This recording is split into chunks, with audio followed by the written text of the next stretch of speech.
Voilà, merci beaucoup. Vous m'entendez bien?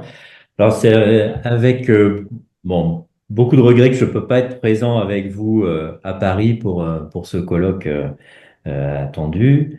C'est vrai qu'à l'IMEC, on doit être sur plusieurs fronts et un impératif catégorique m'a empêché de vous rejoindre autrement qu'en Zoom. Mais merci beaucoup à Carlo et merci aux organisateurs. Je et voilà, euh, de m'avoir permis de m'adresser à vous pour brièvement vous présenter, mais surtout situer les archives de Tony Negri dans la collection de l'IMEC. Un bref rappel historique sur l'IMEC. Je vous parle de Saint-Germain-la-Blancherbe, à l'abbaye d'Ardenne, que, en fonction du vent, vous pourrez peut-être apercevoir derrière moi. Euh, L'abbaye d'Ardenne à côté de Caen, en Normandie, où l'IMEC se trouve depuis 2004. Ça fait 20 ans que nous avons dans l'église abbatiale, qui a été reconstruite pour cela, ouvert la salle de lecture avec la bibliothèque pour consulter les archives. L'IMEC, cela signifie Institut Mémoire de l'édition contemporaine. C'est une association, loi 1901, qui a été créée en 1988 avec comme mission principale, je serai court, mais c'est important de faire ce rappel, de conserver les archives des maisons d'édition et des auteurs et autrices qui souhaitent nous confier leurs archives privées. Nous conservons ici des archives privées.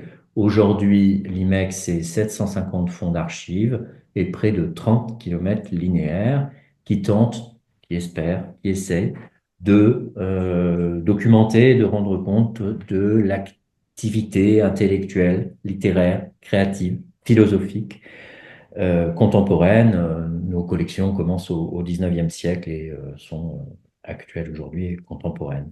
Et dans nos collections, les fonds de philosophes, les fonds de sciences humaines et sociales occupent une place importante. Et dans cet ensemble, le marxisme tient une place tout à fait importante. Je vous présenterai en trois temps, dans le temps qui m'est imparti. Tout d'abord, vous présenter les marxismes à l'IMEC, les archives des marxismes à l'IMEC, puis évoquer bien sûr les archives de Tony Negri, et enfin une conclusion peu réflexive. Voilà.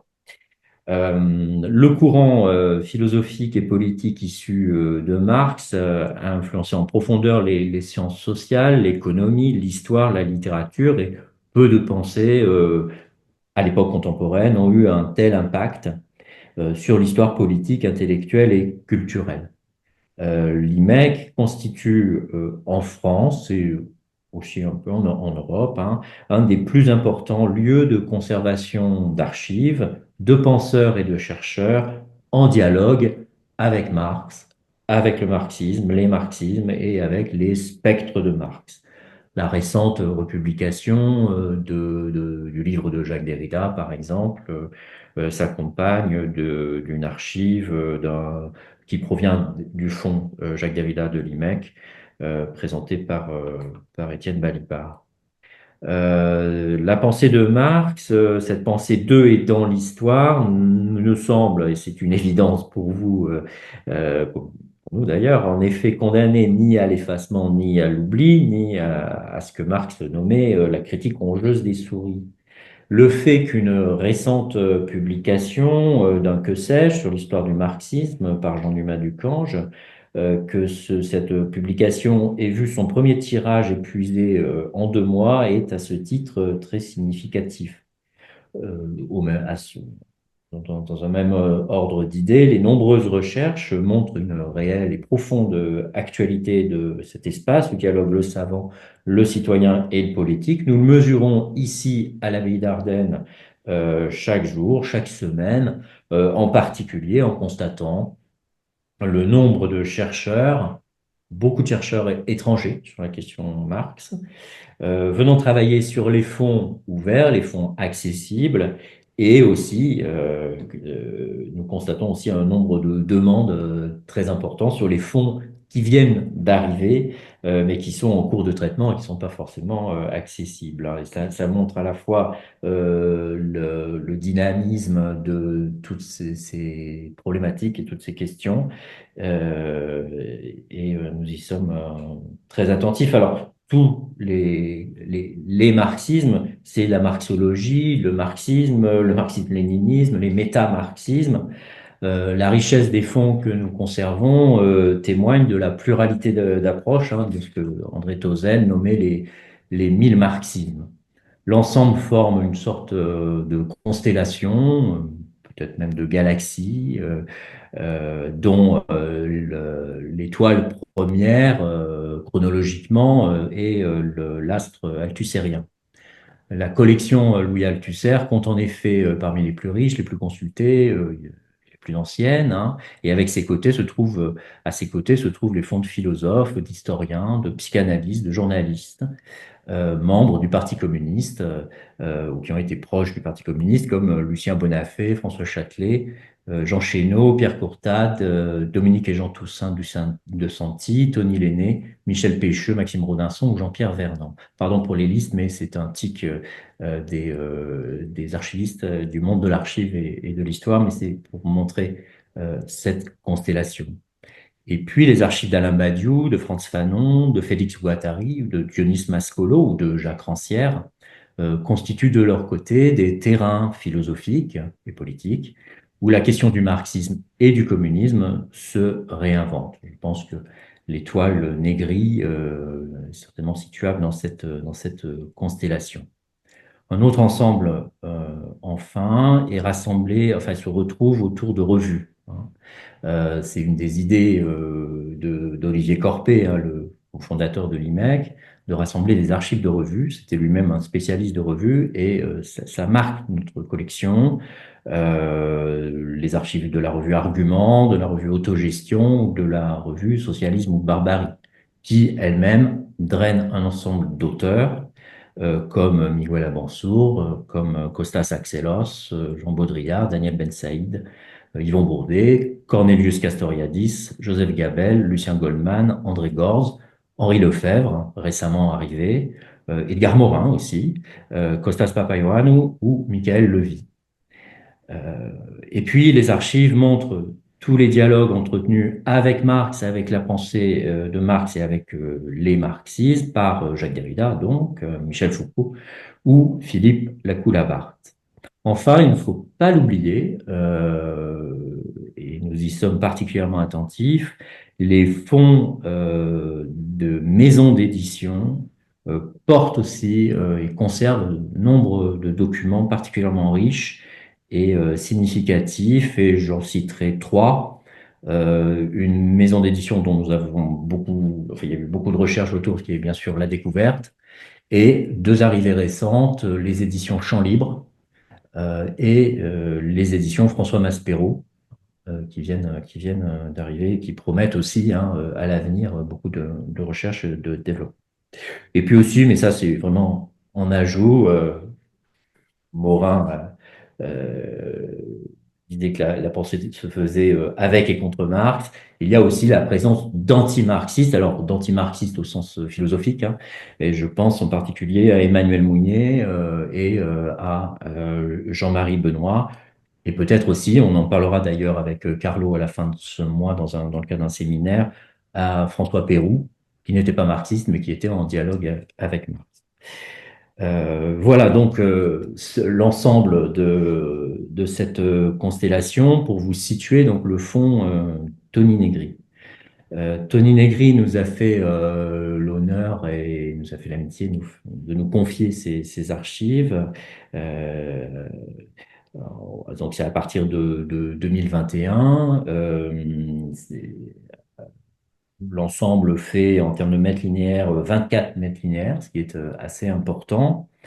Il y a un fond, ça je peux vous montrer quelques images parce que voilà, vous trouvez sur le portail des collections. C'est bon, vous voyez cette image?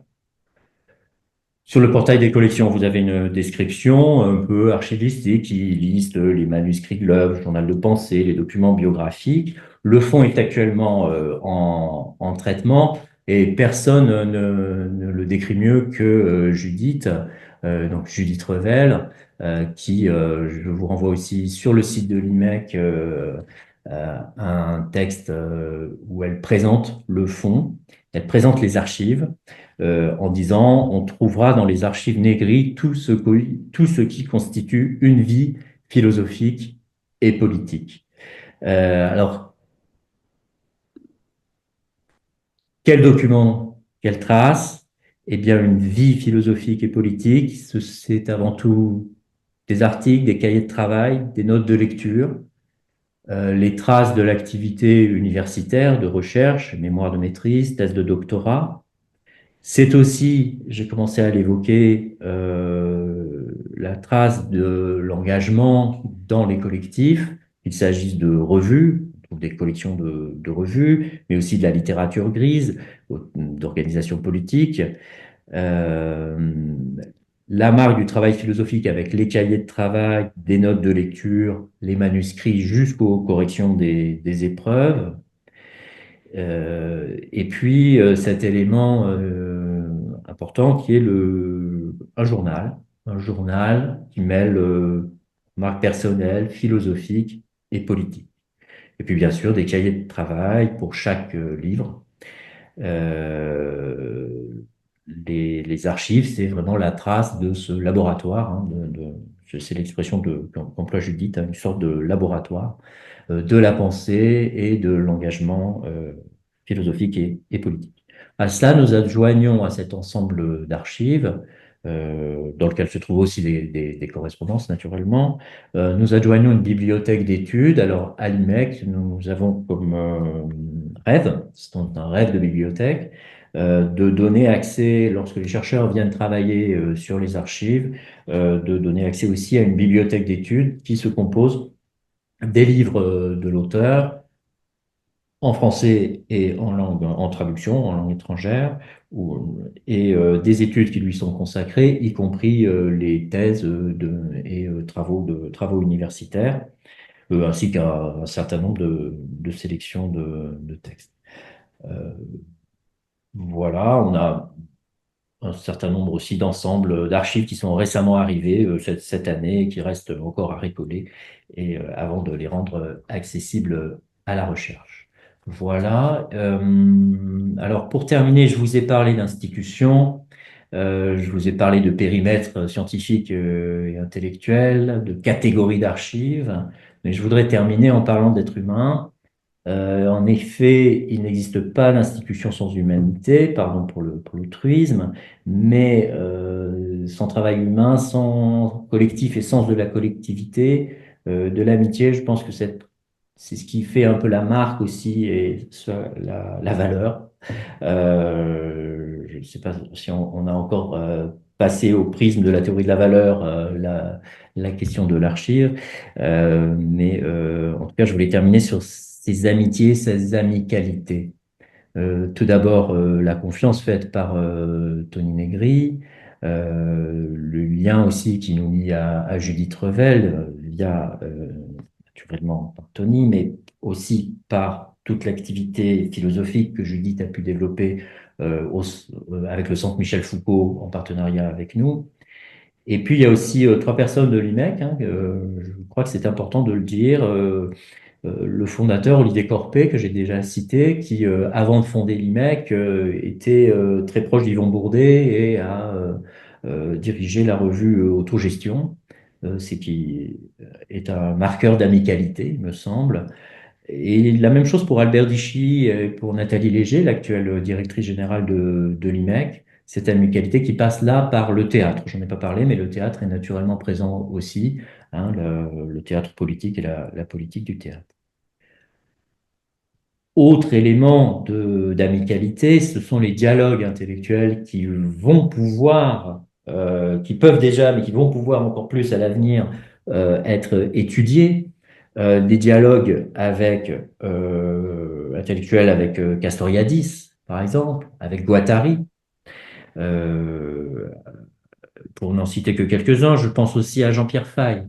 Il se trouve qu'actuellement, je m'occupe de d'un versement complémentaire de Jean-Pierre Faye, où je vois la trace dans les archives de toute l'activité politique, intellectuelle qui le liait à Négri, à Tony Négri.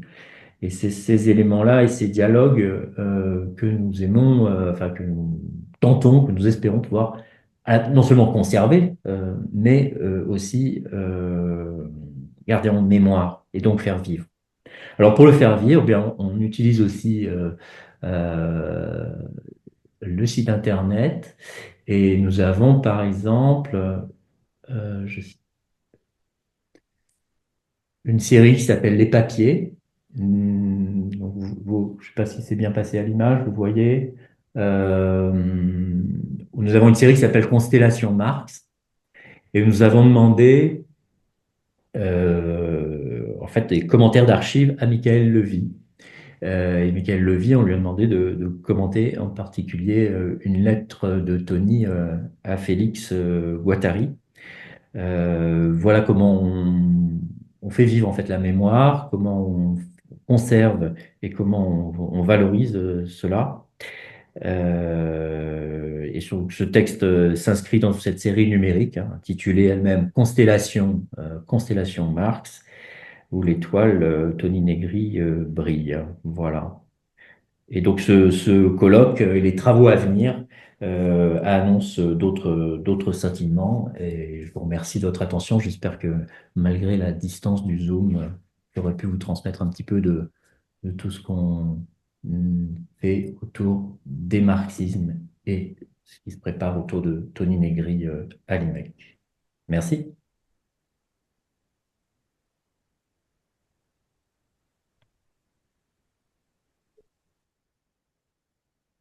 Merci François Borde pour cette intervention. And I think we can switch to English now for the very last session of today. We have the pleasure of hearing Veronica Gago and Sandro Mezzadra. The name of this last session is, the title is Le Marxisme Global d'Antonio Negri. So Antonio Negri, Global Marxism. This session will be held in English. So, for again, ceux parmi vous qui ne parlent pas anglais, une traduction en français est disponible encore une fois dans vos écouteurs. And I think that none of them needs a presentation, but just to uh, okay, but we can do it as well. So, Veronica Gago teaches political science at the University of Buenos Aires and